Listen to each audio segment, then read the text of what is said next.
जमलेल्या माझ्या तमाम मराठी बांधवांनो, भगिनींनो आणि मातांनो,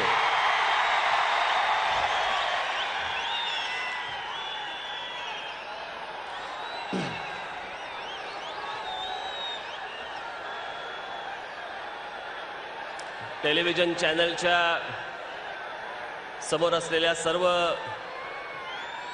लोकांना मी नम्र विनंती करतो की आपण सगळेजण उभे न राहता जर खाली बसून घेतलं तर मागच्यांना दिसू शकेल. आपण कृपा करून कॅमेरा आपला जर काही ऑन असेल तर ऑन ठेवून आपण खाली बसून घेतलं तर बरं होईल, मागच्यांना दिसत नाहीये. मी काय बोलतोय आपल्यापर्यंत जातंय का?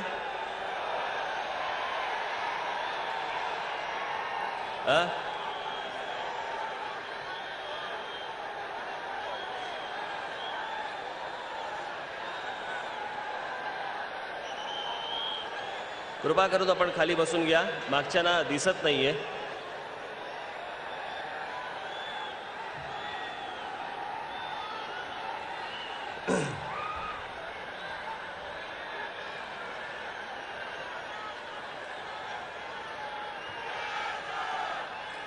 आज माझ्या महाराष्ट्र दौऱ्याची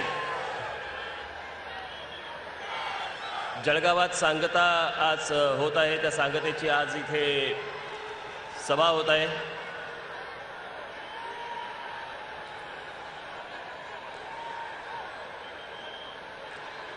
हा महाराष्ट्र मी काय पहिल्यांदा फिरत नाहीये.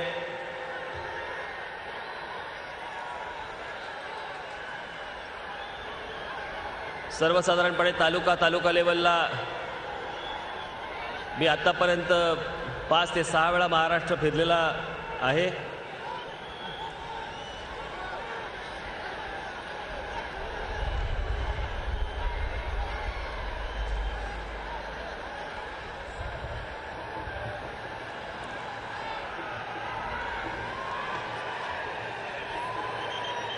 माझ्या प्रत्येक सभांमध्ये या अशा प्रकारची ही गर्दी होत असते.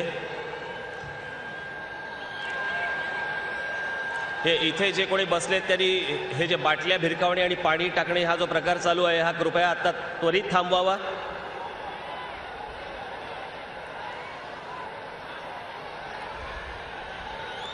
कारण असल्या प्रकारची हुल्लडबाजी इथे या माझ्या सभेमध्ये चालणार नाही. जसे आत येऊन बसलाय तसेच बाहेर काढता पण येतील.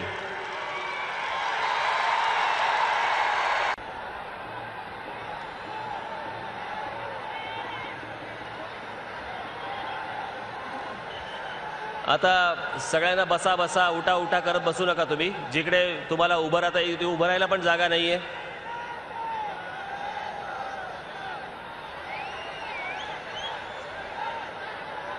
त्याच्यामुळे आता जे उभे आहेत त्यांनी उभं राहावं, बसले त्यांनी बसून घ्यावं.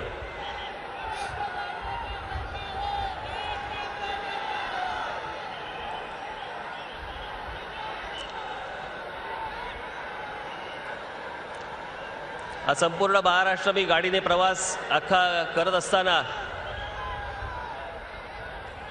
महाराष्ट्रातल्या अनेक रस्त्यांवरती जागोजागी 10-10 मिनिटावरती, 20-20 मिनिटावरती, 25-25 मिनिटावरती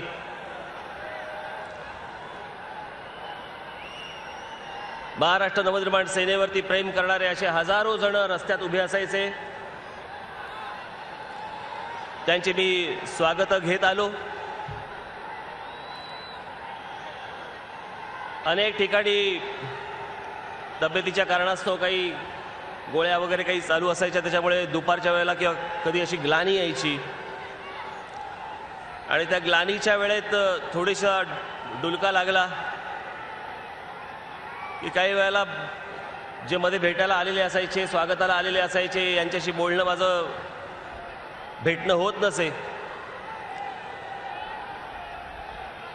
आणि अशा अनेक ठिकाणी मला ज्यांना भेटता नाही आलं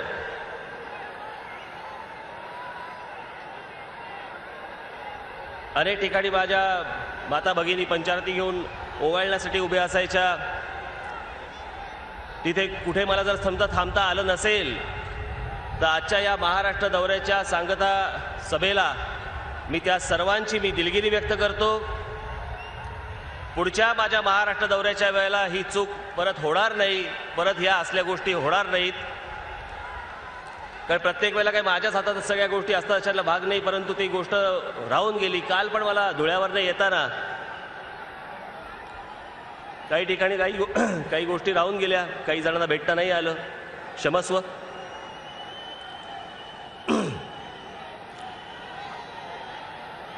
नाशिकवरून नंदुरबार, नंदुरबारवरनं धुळे आणि धुळ्यावरनं आज जळगावला मी आपल्या सर्वांचं दर्शन घेण्यासाठी आज इथे आलो, उभा राहिलो. पोतडीमध्ये भरपूर विषय आहेत, हळूहळू बाहेर काढणार.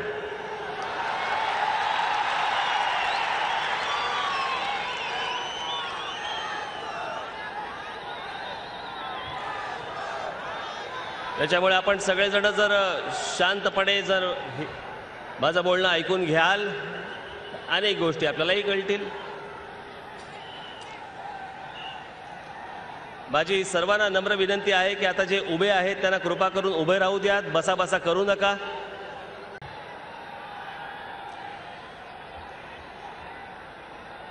आणि आता मी तुम्हाला माहिती आहे, मागच्या वेळेला मी अरे बाबा तुम्हाला शॉक लागेल तिकडे, आपल्याला शॉक द्यायचा आहे, घ्यायचा नाहीये, ते खाली उतरा तिकडनं.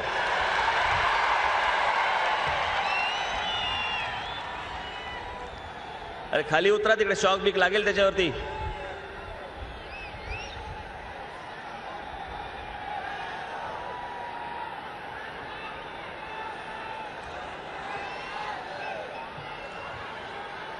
थोडीशी दौऱ्यात जरा फिरता फिरता जरा थोडी सर्दी झाली, त्याचा धुळ्याशी काही संबंध नाही, पण थोडासा धुळीचा त्रास झाला.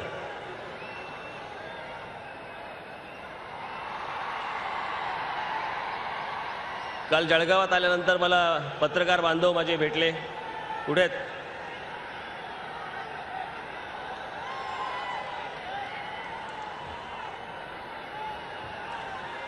बरं, मी त्याला सांगत होतो काल, मी म्हटलं मला जे काही बोलायचं आहे ते मी म्हटलं उद्याच्या सभेमध्ये बोलीन, तरी प्रश्न विचारत होते.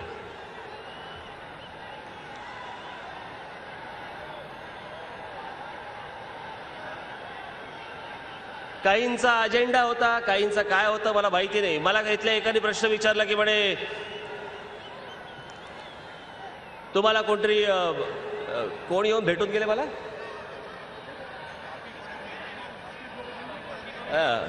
तापी खोऱ्याचे म्हणे इंजिनियर्स म्हणे मला येऊन भेटून गेले आणि त्यांनी सांगितलं की आमच्यावरती काही बोलू नका, आणि हे राज ठाकरे ऐकेल.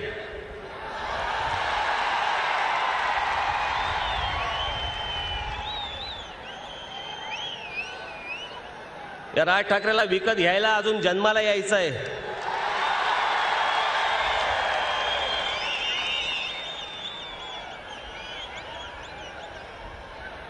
काही नाही, स्वतःच बातम्या द्यायच्या आणि त्या बातम्यांवरती स्वतःच प्रश्न विचारायचे. काल त्याला सांगितलं, अर्थात सगळे नाहीत, बरेचसे माझ्या ओळखीचेही आहेत त्यातले.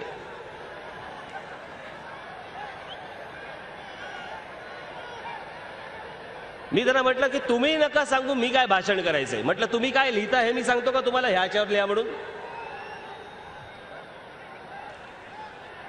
भाषणाची माझी लिंक लागली, त्या विषयावरती बोली नाही, कदाचित बोलणारही नाही, माहित नाही मला.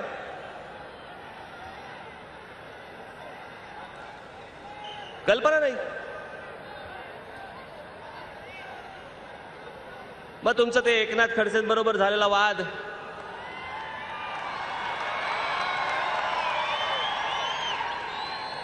खडसेंबद्दल तुम्ही बोलणार का? मी म्हटलं माझी ती रिॲक्शन होती. खडसे असतील किंवा अजित पवार असतील किंवा अजून कोणी, माझी काय वैयक्तिक दुश्मनी नसते, पण ज्या गोष्टी चुकीच्या आहेत त्याच्यावरती राज ठाकरे बोलणार म्हणजे बोलणार. पण तुम्ही काहीतरी सांगायचं आणि म्हणून राज ठाकरे बोलायचं, असं होणार नाही, अजिबात होणार नाही. मी काल त्यांना सांगितलं, म्हटलं माझी सभा संपल्यानंतर दुसऱ्या दिवशी वर्तमानपत्रामध्ये तुम्ही माझ्यावरती टीका केली तरी चालेल, मेलेलं कोंबडे आगीला भीत नाही म्हटलं.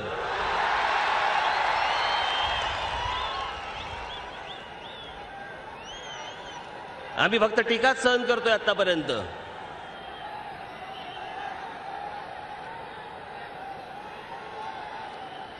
हे तुम्ही माझे भाषण चालू असताना हे कसल्या काठ्या चालू आहेत तुमच्या? आता जे उभे आहेत त्यांनी उभं राहावं. हे काठ्या बंद करा तुमच्या पहिल्या.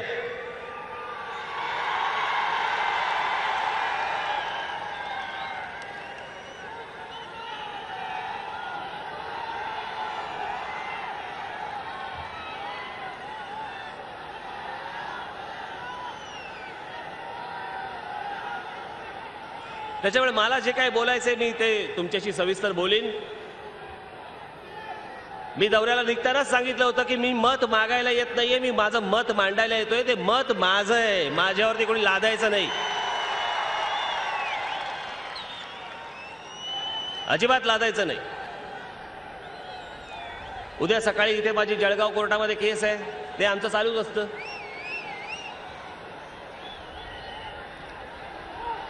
जवळपास 89 केसेस आहेत माझ्या अंगावरती.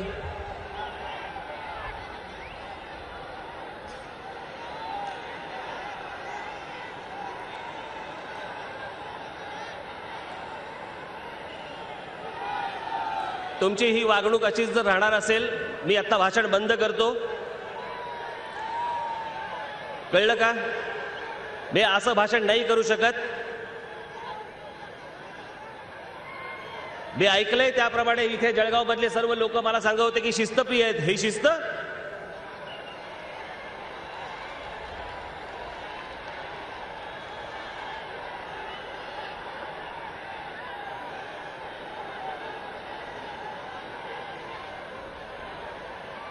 सर्वांनाच कल्पना आहे की इथे बघाल तिकडे माणसं आहेत, तुम्ही बघाल तिकडे.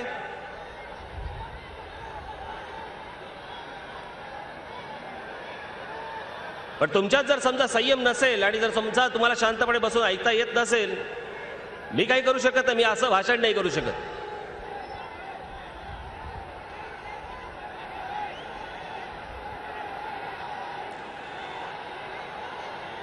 तुमची डोकी शांत झाली, तुमचा आत्मा शांत झाला की मी भाषण करायला सुरुवात करेन. तोपर्यंत मी एक शब्द बोलणार नाही.